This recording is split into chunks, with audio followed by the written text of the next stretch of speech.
Larga. Mga paalaala sa mga Sa palautang. bungi ka.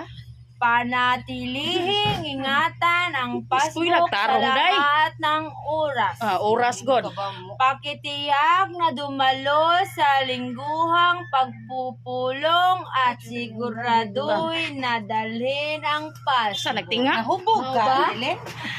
upang dahan-dahang makamit ang pangarap. Huwag kalimutan maglagay ng eksaktong halaga sa iyong Wa personal pa ka maayo day. Maglagay na. bayaran ang iyong lingguhang mga bayarin Aging gaya kabuhi. ng napag-usapan sa staff na in charge. Siguraduhin mapirmahan ng trust cap ang iyong passbook pagkatapos magbayad ng mga pundo o hiniram na pira. Ano man